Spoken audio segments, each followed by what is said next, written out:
Ok. Niente, benvenuti a tutti. Per chi non mi dovesse conoscere, io sono qua Gio Stefano, sono il direttore del Consorzio Vini Venezia. Vi porto i saluti ovviamente di tutti i soci produttori del consorzio e i saluti ovviamente del consiglio di amministrazione del consorzio stesso. Saluto ovviamente Giampaolo Breda, delegato AIS di Venezia, che oggi ci accompagnerà alla scoperta di questo territorio, di questa denominazione che è il Malanotte del Piave di OCG, ben supportato anche questa volta da Francesco. Buonasera a Buonasera a entrambi. tutti. E ovviamente saluto con piacere le tre aziende socie, in ordine Bonotto Riccardo per l'azienda Bonotto Vini. Con lui andremo in una decina di minuti circa a scoprire la sua realtà aziendale e a degustare assieme a Giampaolo il Malanotte del Piave di OCG annata 2017, prodotto per l'appunto dall'azienda Bonotto. Ciao Riccardo. E poi andremo a... Ciao Riccardo. Andremo a scoprire e a conoscere la realtà di Anna Spinato, che saluto con piacere. Andremo a degustare il suo Malanotte del Piave di OCG annata 2015, se non ricordo male. Buonasera Anna. Buonasera a tutti, grazie del collegamento ed è un piacere avervi. Grazie. Grazie mille. Infine, con Emanuela Bincoletto, che ringrazio nuovamente per la presenza, andremo a degustare il suo Malanotte del Piave di OCG annata 2011 e a scoprire la sua realtà aziendale Tessere. Buonasera Emanuela. Ciao a tutti. Buonasera, benvenuta.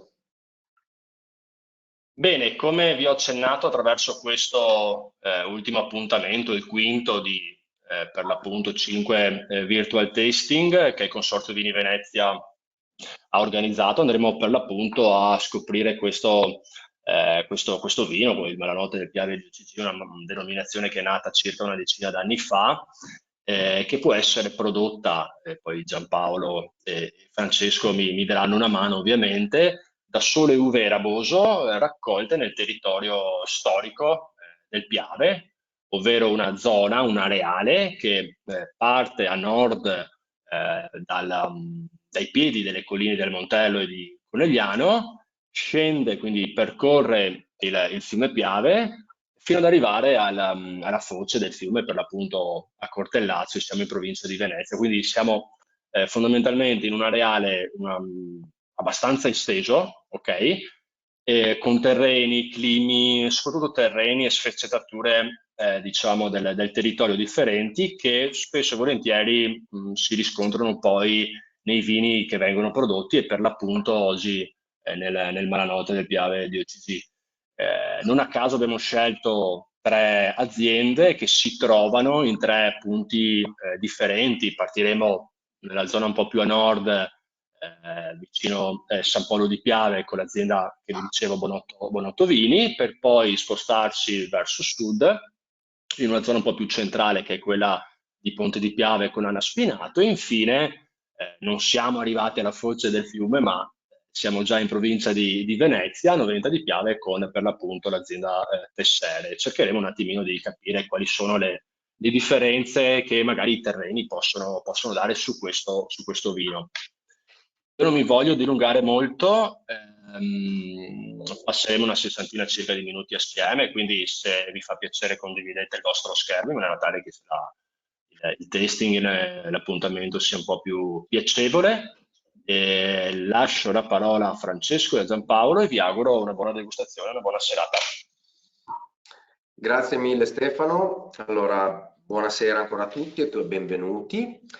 Che dire, prima di dare la parola come di consueto a Giampaolo per un'introduzione su quello che è Malanotte, devo dire e ribadisco il concetto. Oggi è il giorno perfetto per condividere questi vini.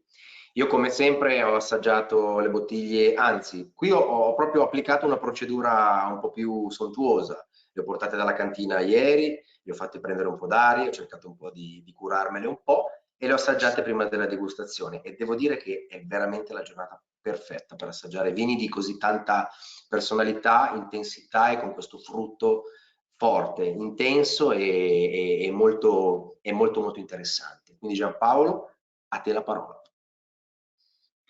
Beh, grazie Francesco, grande entusiasmo anche da parte tua questa sera, devo dire, bellissimo, bellissimo inizio. Allora, stasera parliamo sì del Malanotte, ma in pratica anche dell'anima del Malanotte, il Raboso, quindi il Raboso che sarà visto in una duplice veste, in una veste un po' più tradizionale, una veste un po' più moderna. Allora, questo è un vitigno che, come accennato al direttore, si sviluppa e si produce e ci dà questo prezioso vino dalla pianura trevisana fino ad arrivare ai confini con la laguna di Venezia. Nell'area del Piave, devo dire, è la viticoltura qui esiste da 3 millenni e questa viene testimoniata addirittura da Plinio il Vecchio su Naturalis Historia. Con quel Picina omnium nigerrima si andava ad intendere proprio quel vino col colore nero più della pece che viene identificato facilmente con il Raboso Piave. Per quanto riguarda i terreni, effettivamente sono molto differenti nel corso, diciamo, di questo sviluppo, se vogliamo, dalla parte interna fino alla parte litoralica.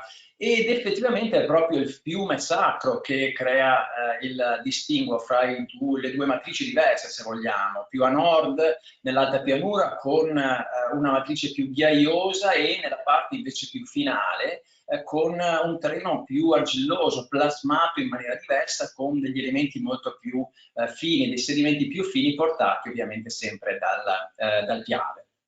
Raboso, lo dice la parola stessa, sembra che sia un po' rabbiosa l'uva, quindi un po' ribelle nel suo significato anche il vino che viene ottenuto. Ed ecco che questo grande tannino, questa grande acidità, che sono proprio i due elementi che distinguono il vino ottenuto dal Raboso, ci hanno portato forse a creare un prodotto che sia un po' più morbido, ed ecco che quella percentuale di appassimento è diventata utile per ottenere quel prodotto di cui si parla tanto oggi, che prende quel nome di Malanotte del Piave. Ma facciamo magari, Francesco, se sei d'accordo, io faccio un brevissimo percorso storico che così riusciamo a collocarci.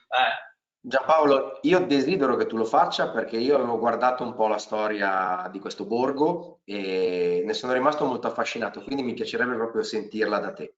Quindi, bene, bene, perfetto. Allora, stiamo sempre, io coinvolgo sempre la Serenissima perché so che il nostro direttore ama sempre, no? Stefano ama sempre collegarsi a questo periodo storico in cui Venezia era il più grande mercato vitivinicolo e si parlava di vini foresti e vini di Venezia, cioè i vini foresti, quelli ultramarini, quelle malvasie che arrivavano da fuori, e i vini di Venezia, invece quelli che in realtà venivano prodotti all'interno e che qualche volta i mercanti in realtà li prendevano con sé e li commercializzavano in giro per il Mediterraneo. Quel vin d'Aviaio, che non sarà altro che il nostro Raboso, il vin Moro o il vin d'Aviaio.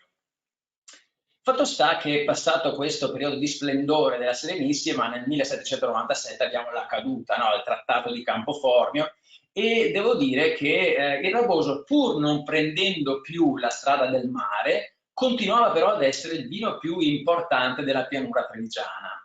Era particolarmente resistente alle avversità, che fossero Idio, Peronosporo, anche Fillossera a volte, e devo dire che con grande tenacia ha superato anche le guerre. Sono state ci sono alcune testimonianze addirittura di bombe cadute su alcune cantine, quindi devo dire che l'area del Piave è stata particolarmente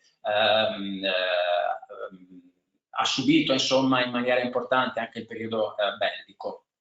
Dall'800 all'850 non si parla più di vino, in realtà c'è il degrado dell'agricoltura, viene completamente trascurata, si parla di volgarizzazione dei consumi, quindi c'è proprio un vero e proprio decadimento dell'agricoltura, ma qui abbiamo la viticoltura che ancora resiste nella zona di Porto Gruaro, nella pedemontana trevigiana e anche nelle terre del Piave, parliamo soprattutto nell'area da Conegliano fino a San Donato.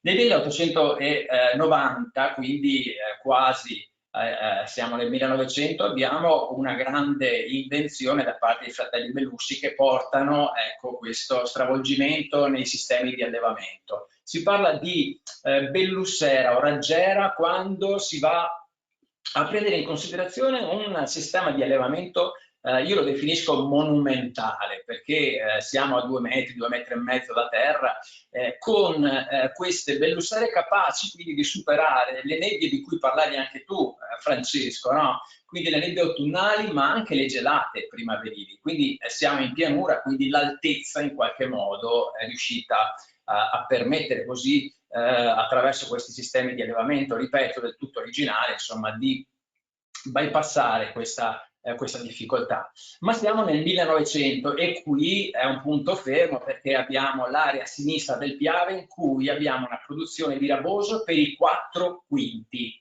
Quindi praticamente quasi tutte le uve erano di raboso, perlomeno nell'area tra Conegliano e Collalta.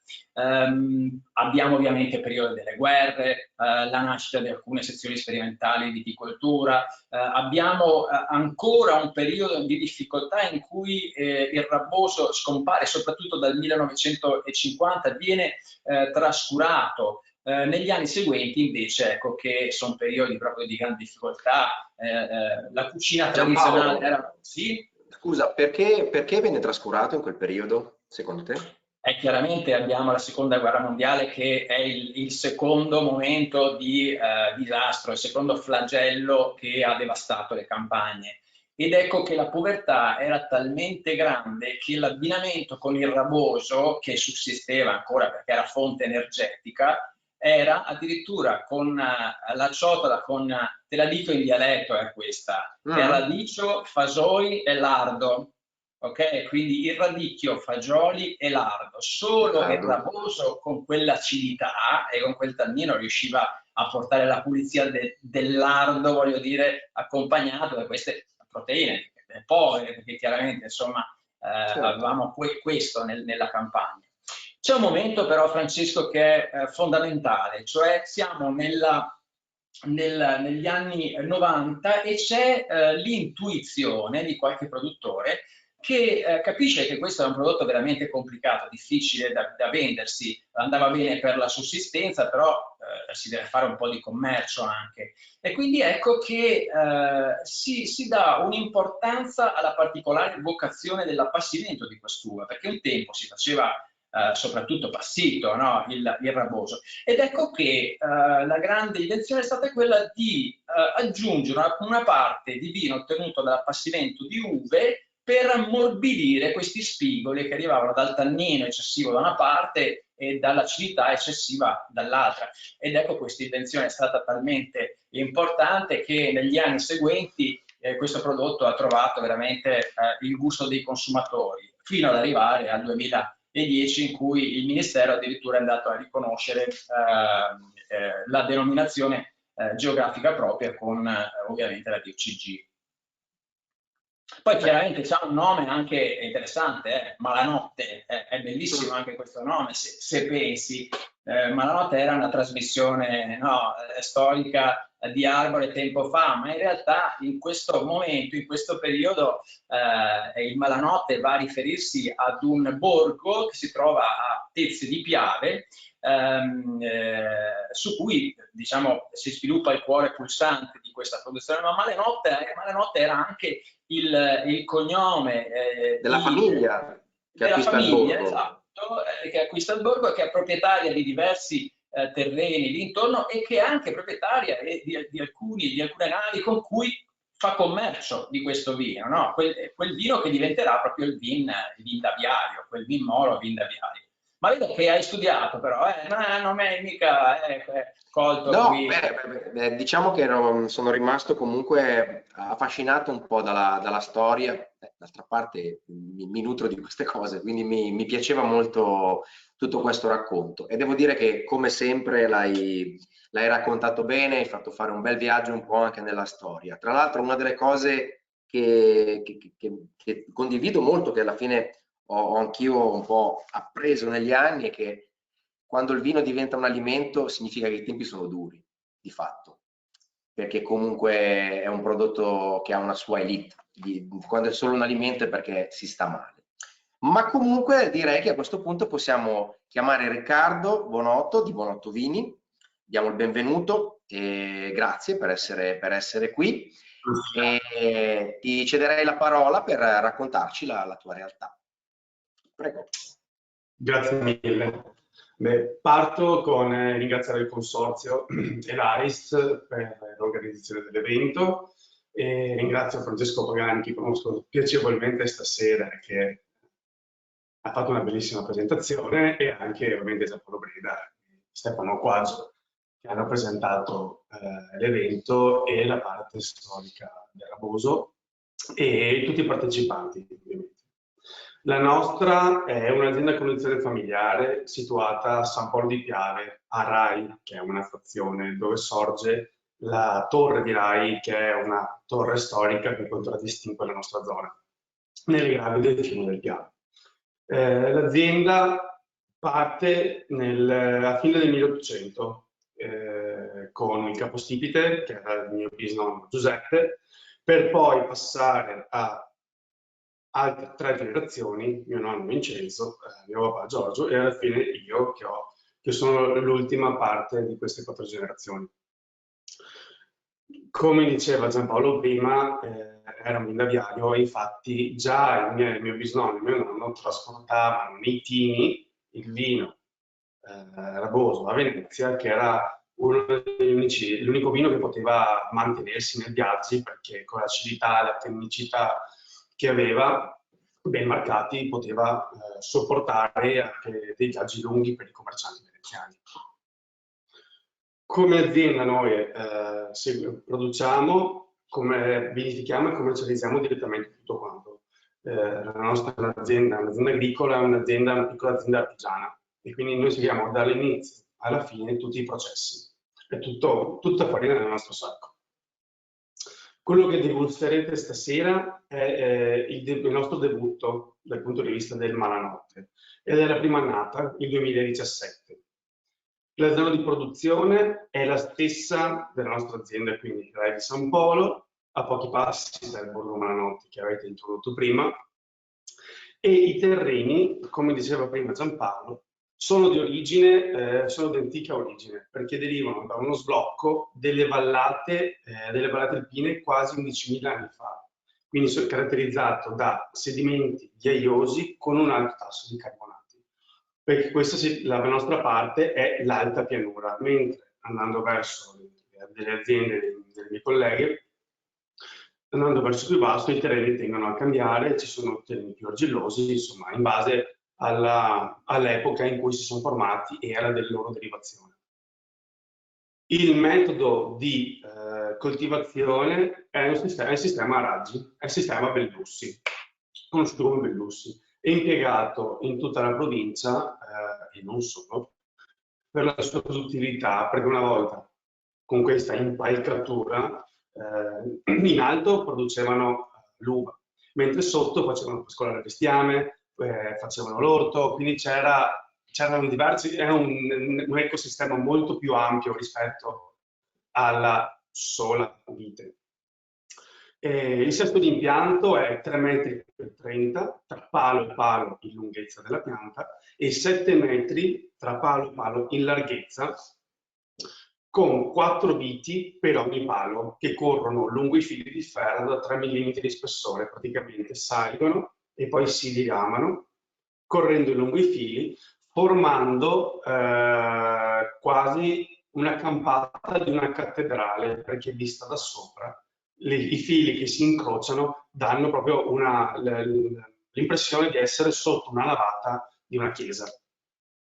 L'impianto è vecchio e abbiamo mantenuto volontariamente un impianto a Bellussi per mantenere da un lato la parte del cenno storico del vigneto e dall'altra anche per lasciare sfogare la pianta, perché abbiamo visto, almeno noi aziendalmente, che dal punto di vista di qualità produttiva il sistema Bellussi per noi abbinato al Raboso è quello che meglio si adatta. L'impianto, dicevo, è del 1989 e la curiosità che venne eretto interamente da mio nonno. Questo qua è stato fatto interamente da lui, ovviamente aiutato da alcune persone, e le barbatelle non sono arrivate da un vivaio come sono adesso, che adesso non si potrebbe neanche fare magari perché serve il materiale che viene usato è tutto certificato, ma ha ottenuto le marze con cui si producono poi le viti prendendole da un vigneto precedente, poi innestandole nei porti innesti e quindi creando questo vigneto portando avanti sempre delle viti che erano precedentemente in azienda, quindi ancora più vecchie, mantenendo il biotipo. Relativamente al metodo di vinificazione del vino, le uve ci sono le uve fresche e le uve all'appassimento. Le uve fresche viene fatta la vendemmia, che è posteriore a quella dell'appassimento. L'uva fresca viene diraspata, viene fatta la fermentazione e macera per 10-12 giorni a contatto con le bucce, mentre quella destinata all'appassimento, che vengono vendemmiate leggermente prima per evitare che ci siano dei problemi eventualmente di problemi sanitari in vigneto, vengono messe a riposare in delle cassette per 45 giorni in fruttaio. Dopodiché subisce lo stesso procedimento, vengono portate in cantina, viene fatta la diraspatura, la fermentazione. Dopodiché, dopo alcuni travagli che vengono fatti per pulire il vino, vengono messi a riposare in legno. Dapprima in tonneau. In tonneau che sono i contenitori in legno, le botti in legno da 500 litri, per poi passare dopo un anno all'interno di botti più grandi in legno dove rimangono lì a riposare finché non viene fatto l'imbottigliamento e sta lì dalle 4, imbottigliato dalle 4-6 mesi in modo tale che dopo l'imbottigliamento il vino si tranquillizzi, si assesti un pochino, insomma. Si assesti. Direi chi ben comincia, voglio dire, se questo è l'inizio, io sono qui che sto ascoltando il racconto e ho ancora voglia di riassaggiare questo calice. Devo dire che come inizio è un esordio di tutto rispetto, bellissimo dal punto di vista visivo, assolutamente, di grande presenza, di grande consistenza, ma è il profilo fattivo che è decisamente disarmante. Su questo frutto intenso, la marasca forse esce ancora più di altre sensazioni, anche se chiaramente l'evoluzione ci racconta anche di quella pennellata di cuoio, di leggera tostatura, di una speziatura che però è dolce, mi riporta più sul tema del chiodo di garofano, e in seconda battuta quel ricordo della quasi di terra di sottobosco, di humus, molto, molto piacevole. Ma devo dire che poi nel sorso mi ritrovo proprio sul tema del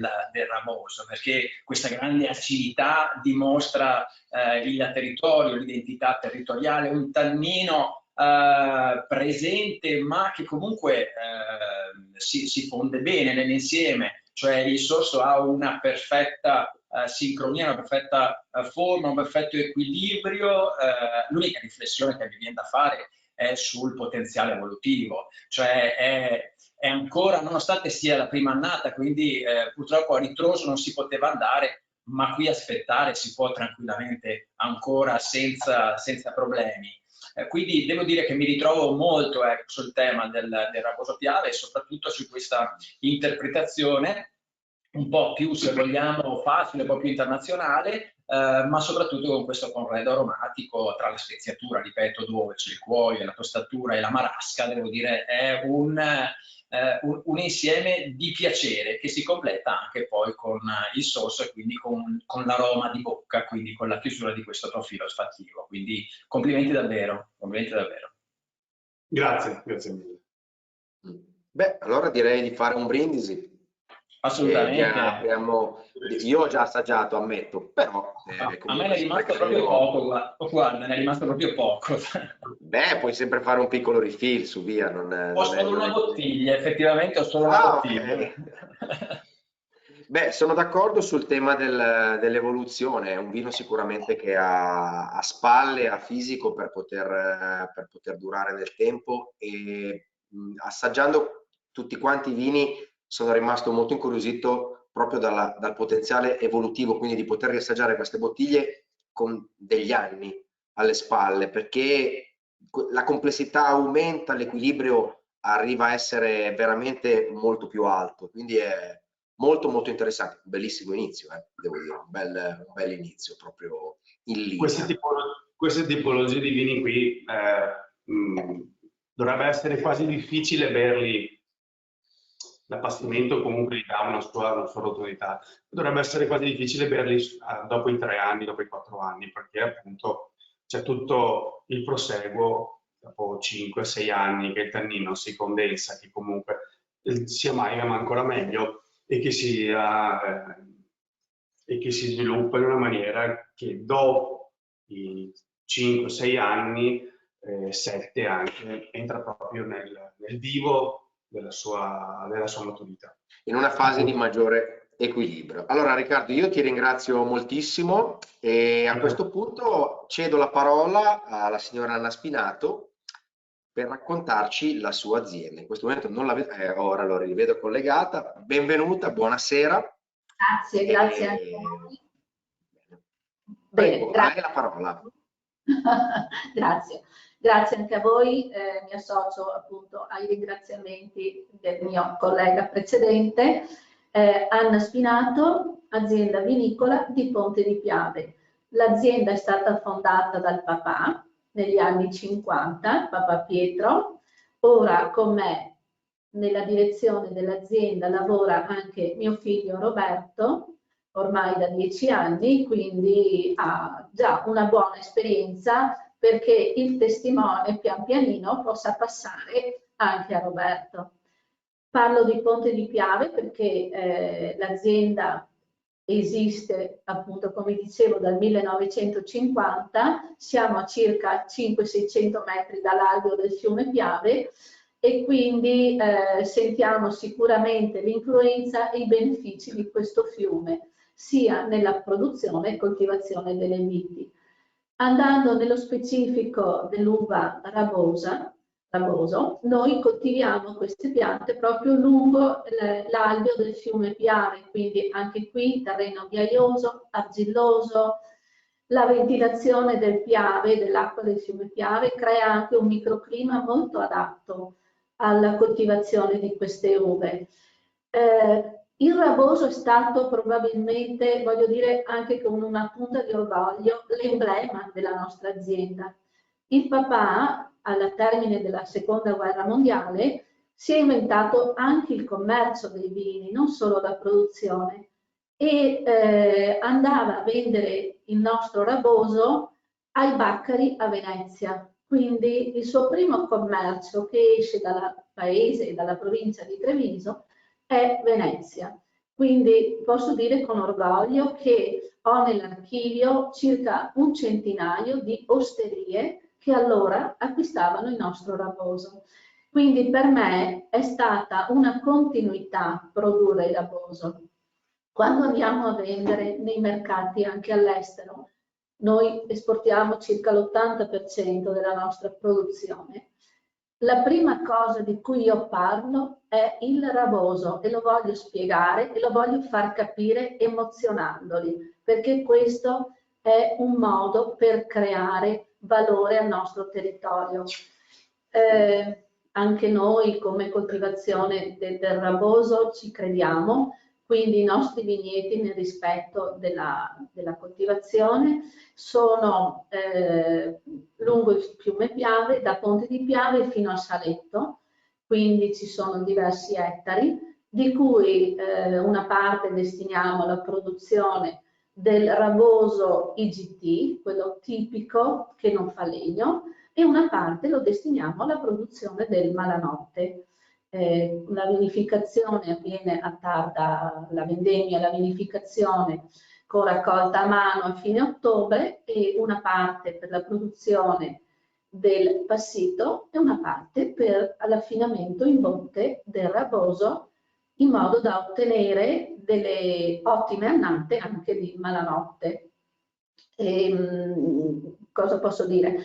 Oltre a questo posso solo spiegare che nella nostra anima esiste questa cultura e rispetto di questa uva, per cui la produzione non sempre le annate sono adatte, quindi non sempre noi abbiamo la produzione del Malanotte, ci sono delle annate difficili e quindi a malincuore decidiamo che non è il caso di poterlo produrre. Sono qui per altre domande perché non voglio annoiarvi con altre cose. L'unica... Beh, grazie, è stata molto interessante. Prego, l'abbiamo interrotta però, stava dicendo qualcosa. Volevo spiegare, probabilmente, è la nostra etichetta. L'etichetta è stata volutamente spiegata con la coltivazione della vite che i miei nonni dedicavano. E questo cosa succedeva? Qui c'era la coltivazione del gelso, c'era una grande economia dei bacchi da seta e le nostre piante di uva raboso venivano fatte maritate ai gelsi, il che vuol dire che venivano coltivate e supportate dalla pianta del gelso. In questa etichetta si vedono le nostre viti di raboso, ormai spoglie delle foglie, perché siamo a tarda vendemmia, però ci sono ancora i grappoli e quindi eravamo pronti per raccogliere l'uva raboso. E questa è la spiegazione per cui noi volevamo dare questo impulso emotivo creato dalla mia esperienza di bambina, di quello che ricordavo nella mia infanzia. Beh, grazie Anna, grazie mille. perché è stato veramente un racconto suggestivo. Io ho avuto modo di assaggiare i vostri vini diverse volte e confermo che non siete presenti tutte le annate, quindi sono particolarmente felice questa sera di avere di fronte a me un nuovo millesimo che ancora non conoscevo e devo dire ha riservato delle bellissime sorprese. Innanzitutto un paio di aspetti che mi piace sottolineare. La parte oltre che fruttata anche elegantemente floreale che non è per nulla scontato, quindi grande finezza se vogliamo anche sul profilo olfattivo. E poi ecco questa presenza della sovramaturazione che in questo calice vado a percepire ancora di più, nel senso che oltre alla parte diciamo di questo naso, di questo profilo olfattivo che attraversa anche la liquirizia a tratti, alcune note anche eteree, nel finale quasi una sensazione resinosa e di cenere, decisamente affascinante, ma è soprattutto la parte gustativa che mi riporta nel tema di questa morbidezza e della vocazione di quest'uva all'appassimento. Quindi il fatto che siate riusciti perfettamente a domare questo aspetto di rusticità e di aggressività eccessiva, forse magari dell'uva, tout court, ecco, vista come raboso d'antan, con questo appassimento perfettamente dosato che in questo calice forse percepisco ancora più rispetto che altri. Quindi lo trovo particolarmente gentile al palato, pur nella sua identità territoriale, quindi pur mantenendo l'animo comunque ribelle, perché lo sappiamo, rimane pur sempre quell'uva indomita e ribelle, difficile da gestire, magari sia in cantina sia nella vigna. Però ecco che il profilo olfattivo diventa didascalico al punto tale da presentarsi anche con un'insolita gentilezza, quindi questa viola, questa parte floreale, questa finezza, condita con delle note ovviamente della marasca, perché c'è insita, cioè c'è questo frutto polposo, maturo, però ecco con delle note quasi resinose, ripeto, e magari anche di leggera cenere. Quindi l'ho trovato particolarmente didascalico, ecco, questo profilo olfattivo e complimenti, insomma, ecco, perché è sempre un piacere assaggiare i vostri vini. Grazie mille, grazie. Beh, se posso aggiungere una cosa, Giampaolo, sulla parte gustativa, perché io come ben sai sul naso non sono così pronto sui sentori, ma sul palato una cosa che mi ha davvero entusiasmato di questo vino è che nonostante appunto qui ci sia alla base un vitigno con delle caratteristiche molto di personalità, molto difficili da gestire, difficili da domare, quindi l'appassimento tende un po' a ingentilire questa caratteristica che ha il raboso. Però qui, nonostante si percepisca questa quasi, non dico una dolcezza perché non è la parola giusta, ma questo frutto che arriva in bocca, delizioso, molto bello, ma c'è sulla metà bocca una parte di sapidità che dà al vino un'energia incredibile, quindi gli dà come una spinta, gli dà come un po' di luminosità in bocca. E io è questo che lo trovo entusiasmante, perché è un vino che nonostante una grande struttura riesce ad avere una bevibilità molto molto molto bella. E io vi dico che lo sto bevendo con una certa frequenza, quindi complimenti. Grazie mille, grazie Francesco, grazie Giampaolo, mi avete veramente dato una bella soddisfazione perché ovviamente noi produttori viviamo anche e soprattutto delle soddisfazioni, quindi grazie. Bene. Grazie mille. Grazie.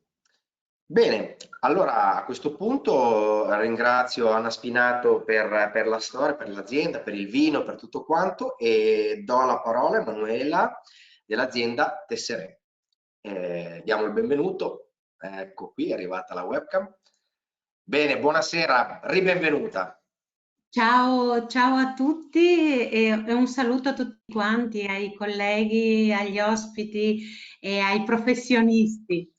Parliamo a questo punto di Tessere. Tessere è un'azienda che si trova a Noventa di Piave, in provincia di Venezia, è quella delle 3 aziende che si trova più a sud, anche se quella delle 3 aziende che insieme ad altre ha contribuito a creare il Piave Malanotte, nel senso che mi avete fatto tornare indietro agli anni 2000 in cui ci trovavamo ora in una cantina di uno, ora in una cantina dell'altro, ora in cantina sociale di Tezze, perché bisogna dire che anche là ci siamo trovati grazie al suo direttore per progettare quello che sarebbe stato poi il Malanotte del Piave.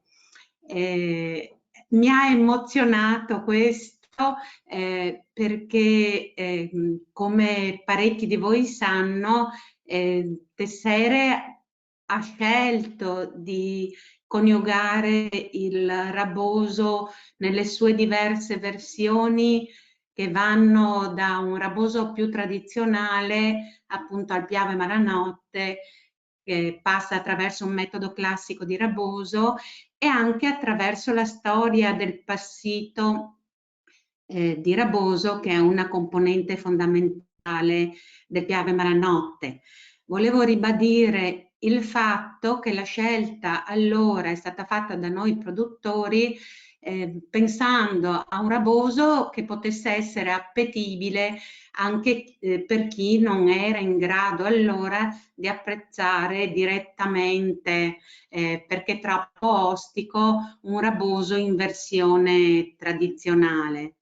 Bisogna anche dire un'altra cosa, che negli anni 2000 ci eravamo confrontati molto in consorzio e il problema per noi era nella comunicazione del raboso, proprio perché il raboso si presta a tante vinificazioni, non trovavamo un'anima da esprimere, da comunicare poi in modo efficace.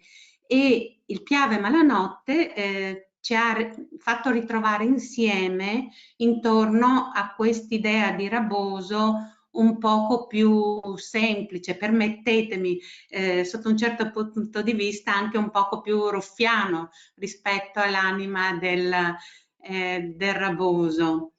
Non vi nascondo che ci abbiamo impiegato un bel pezzo per arrivare ad una sintesi e poi nel nostro cuore abbiamo lasciato libera interpretazione ai produttori con dei paletti minimi che ognuno avrebbe dovuto seguire.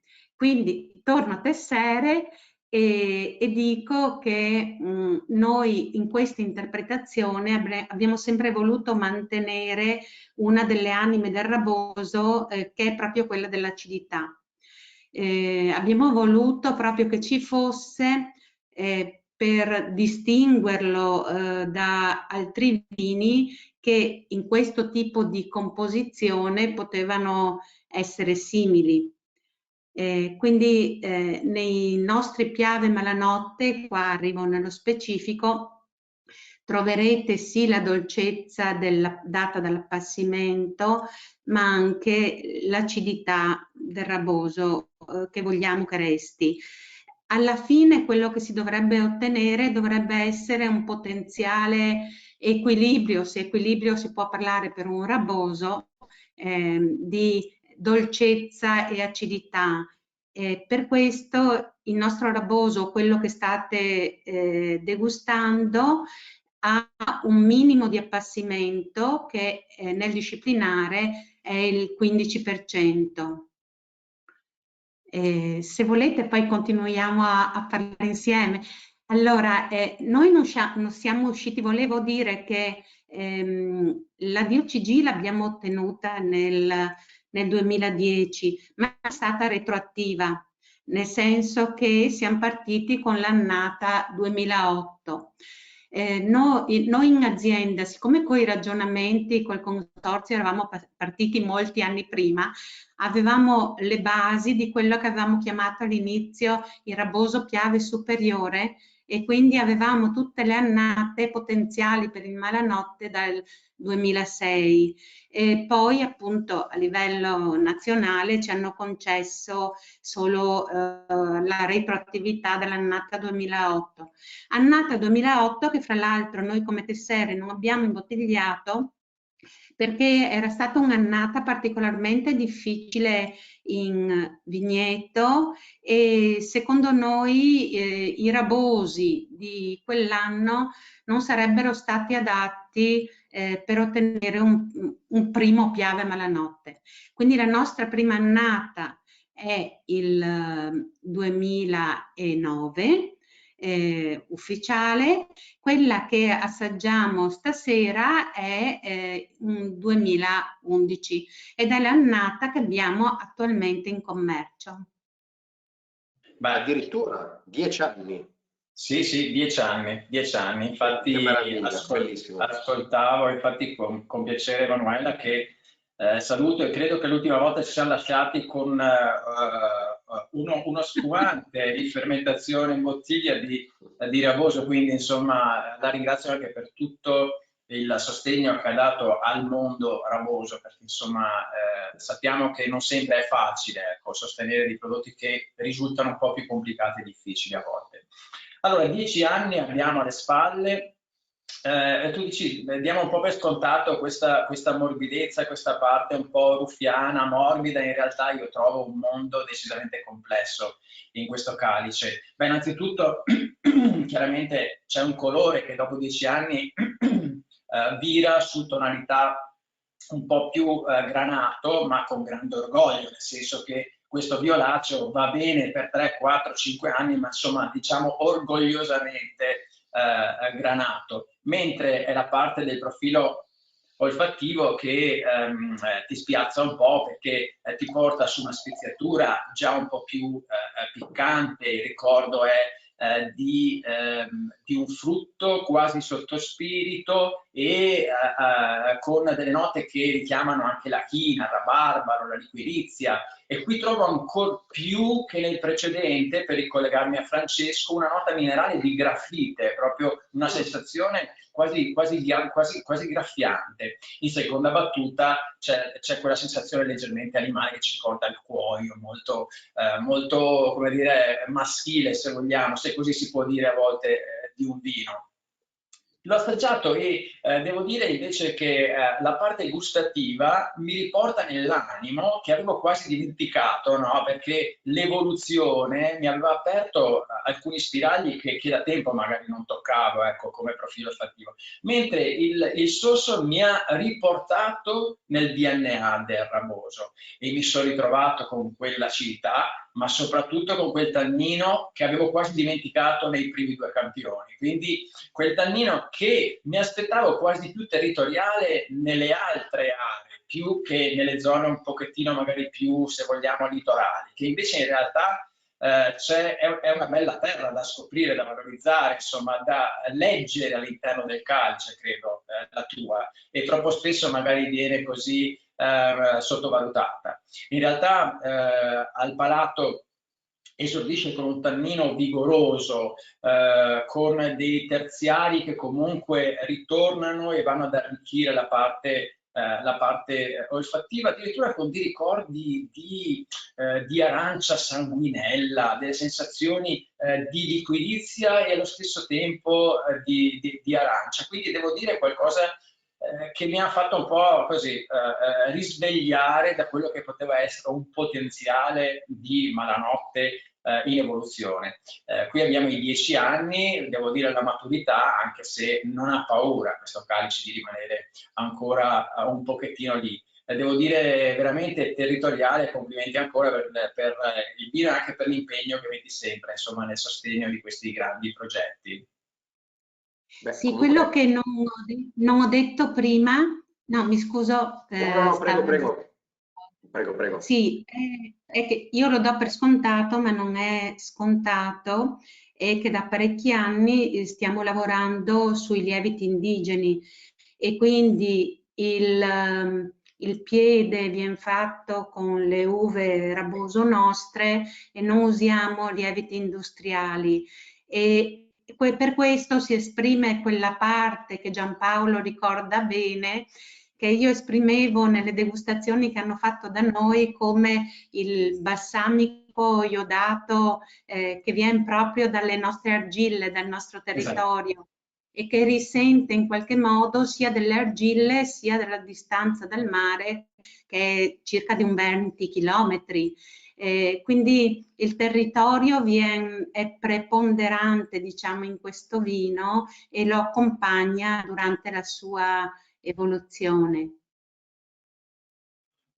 Io mi permetto di aggiungere qualcosina sulla parte gustativa di questo vino, che vabbè, la componente agrumata devo dire che è centratissima, cioè questa parte di tensione, questa acidità che ha tensione, questo tannino che è ancora vivo, ma la cosa che trovo molto affascinante è proprio il fatto che questo vino, visto che Giampaolo dice io con i vini che ho assaggiato in precedenza mi ero un po' scordato la parte del tannino, la parte dell'acidità, perché avevo più quelle morbidezze, quella ricchezza. In realtà poi il tempo svela l'anima e l'essenza del vitigno. Quindi come accade nei vini rossi, che a volte capita che una persona dica non voglio un vino troppo vecchio perché è un vino troppo di struttura. Io penso che il vino rosso quando invecchia, se c'è proprio una cosa che non prende la struttura, eventualmente prende la complessità e rivela un po' la sua essenza, perché decadono tutta una serie di sovrastrutture che aveva con la gioventù. Un po' come le persone, che quando invecchiano tendono anche a essere un po' più intolleranti, nel mio caso tra l'altro è molto estesa la cosa. E quindi ho trovato in questo vino un grande interesse, sicuramente ha ancora della strada davanti, ma grazie perché era un po' che avevo nella mente di voler assaggiare un prodotto che avesse almeno 10 anni, insomma, che potesse restituire un po' il tempo, e devo dire che con questo vino mi rendo conto che questa denominazione ha veramente muscoli e forza e personalità per durare nel tempo. Questa è una cosa molto bella, molto positiva. Bene, volevo chiudere così, ecco, questo vino. Non so Giampaolo se hai qualcosa da aggiungere, ma comunque grazie. Mi inviti a nozze se mi fai parlare ancora, perché io adesso andrei su abbinamenti impensabili. Sai che è il momento, siamo quasi sì, però c'è il veto sul nero di seppia, lo sai, ormai è due situazioni che non puoi usare il nero di seppia, quindi... No, mi sa che sarebbe un azzardo questa sera. Un po' troppo forse. Io mi giocherei però oltre alla carne anche qualche buon formaggio. Cosa dici, Francesco?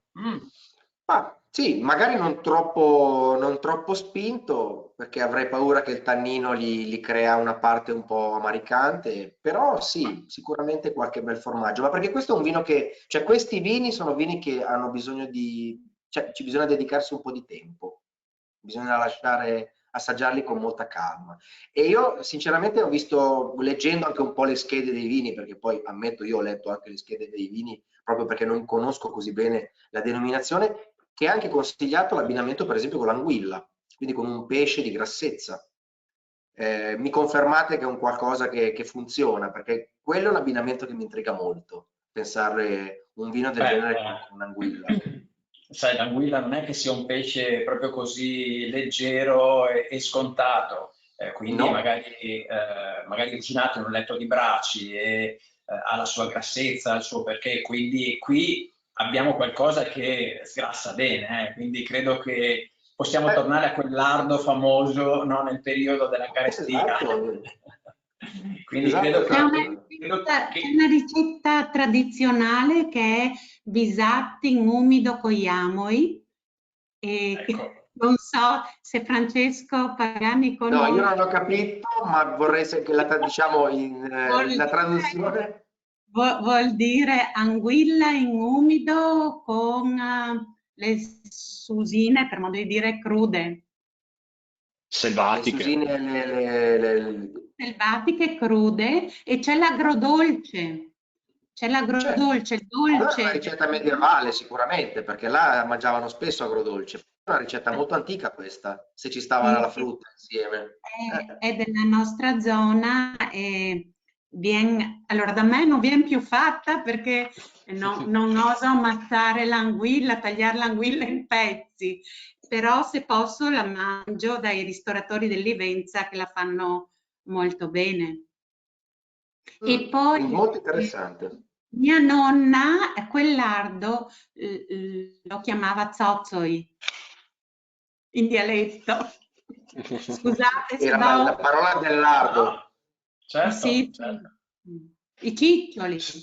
Sì, venivano usati una volta per qualsiasi cosa, anche per friggere o insomma, adesso ormai purtroppo sono in disuso, ma una volta quando qui si dice, si faceva sul maiale, si recuperava quella parte lì di lardo e la si usava per condire radicchio, per friggere, per qualsiasi cosa, non si buttava via niente. C'era fame, insomma. Esatto, Sì. perché lo stile di vita era un po' meno calorico rispetto ad oggi, quindi il lardo funzionava meravigliosamente. Oggi sarebbe più un problema friggere con il Sì, non lardo.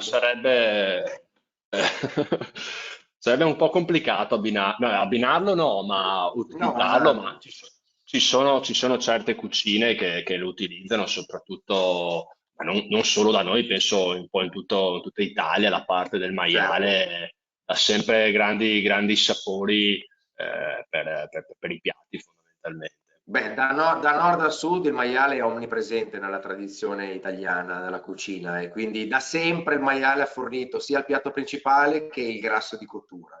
Quindi direi che è proprio un animale polifunzionale dal punto di vista della cucina. Bene, Stefano, se vuoi aggiungere qualcosa, se ci sono delle domande, insomma, siamo a disposizione. Grazie Manuela per la bellissima spiegazione dell'azienda e anche per questo video. Bah, io direi, se non ci sono domande, di magari andare in chiusura, magari riepilogo giusto velocemente per far chiarezza qual è magari il metodo di produzione del vino, cosa prevede il disciplinare, perché spesso e volentieri si trova di fronte, ecco, giustamente ritengo un prezzo del prodotto un po' distante da altre tipologie di vino presenti nel territorio. Il Malanotte, come si diceva, viene prodotto da sole uve raboso, almeno il 70% uve raboso Piave, che è una tipologia di clone, o fino a massimo il 30% di raboso veronese, ma tendenzialmente i produttori utilizzano raboso Piave, quindi solo raboso per intendersi. Presente nel territorio del Piave, quindi l'abbiamo un po' scoperto qual è la zona, chi si è accreditato ha la tovaglietta con la mappa che indica dove si trova questo areale. Queste uve vengono una parte poste in appassimento, quindi da un minimo del 15 a un massimo del 30%, quindi sembra poco, ma la differenza poi la si sente particolarmente nel vino che si va a degustare, quindi chi si avvicina al 30%, probabilmente il vino che andiamo a degustare avrà delle note fruttate più importanti. Finita la vinificazione, c'è chi decide di porre assieme subito le due masse, cioè i vini provenienti dalle uve fresche e i vini provenienti dalle uve appassite. C'è chi lo fa successivamente, fa una sorta di blend. La cosa importante è che da quando io vendemmio devono passare almeno 36 mesi, almeno, c'è chi, come ad esempio Tessere o Anna Spinato, esce più tardi, almeno 36 mesi il vino deve stare in cantina, di cui 12 mesi almeno in legno, possono essere contenitori piccoli come le barrique o tini, come nell'esempio di Bonotto, se non ricordo male, e quindi c'è la scelta del produttore che può andare ad influire in autonomia. E almeno 4 mesi di questi 36 il vino deve stare in bottiglia prima di essere commercializzato. Okay? Quindi c'è una sorta di complessità nel prodotto stesso che spesso e volentieri non si trova nel territorio. E una cosa che a me piace sottolineare, poi vado in chiusura, quello che a me piace di questo territorio è la grande vocazione, la volontà, insomma, di molti produttori di convertire, ed è molto carine questi fruttai, sono ex granai per intendersi, che fino a più o meno gli anni 50 venivano utilizzati appunto per l'allevamento, si diceva prima del bacco da seta, e piuttosto di lasciarli andare, molte realtà aziendali hanno convertito questi granai per l'appunto per l'allevamento del bacco da seta in fruttai che sono molto carini da visitare, quindi invito insomma tutti i presenti, se non sono già stati in zona, di venirci a trovare. Ripeto, ci sono diverse realtà che si muovono in tal senso. Allora inviterei i partecipanti a questo punto, per un saluto finale, di accendere la webcam. Così facciamo un brindisi. Finalmente. Allora faccio un piccolo refill, ecco qua, che un brindisi con bicchiere vuoto non ha grande credibilità.